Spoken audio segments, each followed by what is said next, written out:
Welcome back to SAFC Live. Myself and Danny are going to dissect that one for you. Another draw for Sunderland. Yeah. Where should we start in that game? Because we enjoyed quite a lot of possession in that game, didn't we, Danny? Yeah, we did, yeah. Frustration, I think, is the word, and I'm sure we'll hear that in Regis's interview and one or two other people and the fans going home.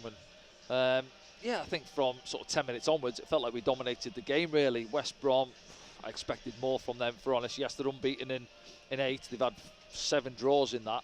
But I expect them to come and play with a bit of freedom. They've got some quality players in this squad, but they almost sat off and just contained us, really, or tried to. And it was difficult, wasn't it? Second half, thought we had a good go, actually, and I just said there, didn't I? I felt over the course of the 90 minutes, it's probably the best we've played in terms of controlling the game. I thought second half, we pushed up as a unit, something they must have spoke about, I'd imagine, because it's not been there in the last 2 games where we've sat deep in the second half of games. So that was better. You know, if we're going through the team, we just mentioned there, the 2 centre-backs, what they had to do, they mopped things up really well. Chrissy Rigg, I thought, was full of energy in the middle of the park as well. It's good to see Job back there as well. Job in there, yeah. Luke O'Nien, I thought, was excellent getting forward at right back, put some good quality balls in there, but we're just lacking in the final third at this moment in time. Let's have a look back through the action then and maybe see where Sunderland went right and wrong this evening. That's the thing, they didn't really do much wrong though, did they? No, as you say, what was that, is that 10 clean sheets in 17, I think it is now for us. Lads at the back, as I said there, weren't generally tested too often, but what they did well, you've got to be careful on the counter. We almost got caught, didn't we, when Dan Ballard sort of cleared that one close to the post late on. But it's trying to unlock teams when they come in and they're sitting deep and I won't say really having a go at us. And frustrating from their point of view. I'm sure Josh Madger's thinking, you know, I'm on 10 goals here, but they're not giving me much to go at the other end of the pitch. But we've seen, you know, as you see there, they've got several shirts back in the box there. Wilson has a couple of goes at it, and then this is their best chance of the game, really. Fellows, and it does come through to Madger. So you can see how they've connected up in previous games, but I mean, that was as good as it got for them. It really was, yeah, and you know, Fellows, he'll be getting back on the bus thinking, I've almost played as a second right back this evening. He wants to be doing what he's done there, really, going a little step over and fizzing balls into the box, and he hasn't had too many opportunities to do that this evening for them, has he? And then Josh Madger, that's his one golden opportunity, really. Maybe just slightly behind him, lost his footing a little bit. But this is what they were looking for, counter-attacks. I think this one ends up in Anthony Patterson's gloves in the first half, But that's what the game was all about, really. They were happy for us to have possession. I'm not sure on the stats, really. It felt like probably 65% to us, 70% maybe. And they were looking maybe on the counter-attack, and they didn't have too many, as we said that one late on. Tommy Watson, really bright, I thought, first half especially, didn't see much of him really in the second half, but there's Luke now saying to the second half, this is a lovely early ball in behind the back line, keeper can't come for it, going away from him. Wilson just can't quite get there. And I'm thinking Tommy, see, what he's got to learn, if he's going to play in the flanks at times and it's a front 3, opposite winger's got to get in there, get in the back post, you'll get yourself 2 or 3 goals a season, and he's had 2 or 3 in this game. That one there, you know, it's a strange one. You know, there'll be people watching that, and I probably shade it. Is it a penalty? You know, the keeper doesn't get there, and he clatters into Tommy Watson, doesn't he? You know, if it's given, can you argue it? Really, I'm not sure. Different laws for keepers. Yeah, Patrick had lots of these moments, didn't he, where he comes across the pitch? He pulled the trigger on this one. Yeah, it's blocked. Yeah, this is the goal now, isn't it? The offside goal, and it's a tight one. You know, it's a good call, I think, from the linesman. What goes in their favour is that Wilson is the opposite side of Mason Holgate, and I think, you know, you look at his leg, it's difficult, and even he's got to look through Luke O'Nien to see it, really, the linesman. So I think he's called it on the previous position. It's a great call. Yeah, you see it from this here, one now. Here now, let's have a look. Bang. Yeah, I think, you know, you could argue his boot there, his shoulder. Again, we said it, didn't we? It's one for VAR to look at and get the lines out. Really, it's a tight call, and probably just the right call, I think, from the linesman. Yeah. Big moment in the game. Yeah, but Holgate doesn't know that. You know, you see there, he's looking down at the floor. He thinks, oh no, there's a goal. We're having a few looks at it, and you know, you've got to give the linesman credit. He only gets the one opportunity live and full speed to have a look at it.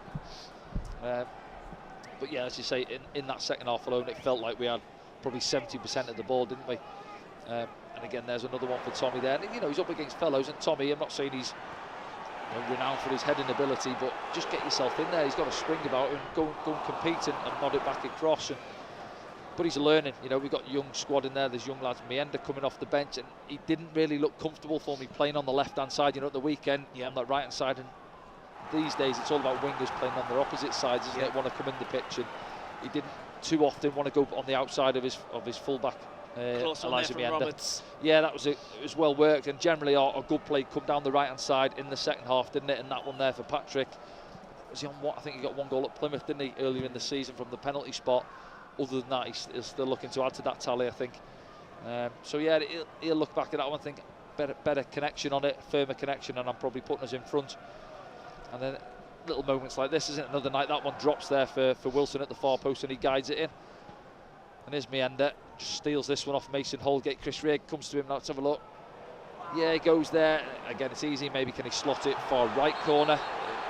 Slide it there when everybody's sliding that way. That one there. Was stealing it. Yeah, I think it's probably going to go wide. Yeah, I think it is, isn't it? Just past the post there. Dan Ballard didn't know that. So yeah, frustrating night. Positive to take. It's another clean sheet, but obviously is that 5 on the bounce now, draws, isn't it? Yeah. 5 draws on the bounce. Yeah. So we've got to get back to obviously certainly scoring goals and winning games of football. Okay, let's have a look around at the scores from the Championship this evening and see what that does to the league table as well. So Burnley, they had an important win at the top end, 2-0 win against Coventry City. Hull City 0, Sheffield Wednesday 2, Norwich 6, Plymouth Argyle 1. It's a funny old game for Plymouth Argyle, isn't it? It is, isn't it? Sheffield United 3-0 winners against Oxford United. Obviously that impacts Sunderland. Stoke City 0, Preston North End 0, Watford 1, Bristol City 0. Let's see what that does to the league table. I think we all know. Well, Sunderland slipped to 3rd for the first time in a long time.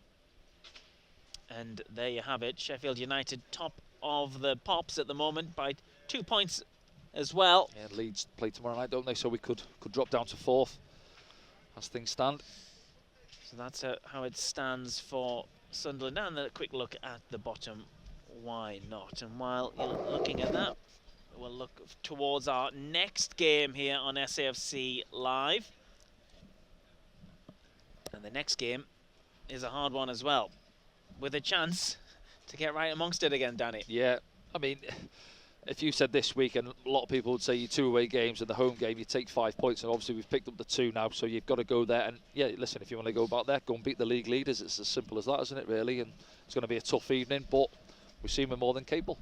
Yes, we will see how Sunderland get on Friday evening. Myself and Danny will, of course, be on the programme for that one. And I do believe we're going to be joined by some locals as well in Quinn's Sports Bar for that one. That one is an 8 p.m. kickoff, so we'll be on air from 7:15 in the Sports Bar. And, we'll be back. You can get your match day streaming passes right now, of course, at safc.com. We'll see you soon.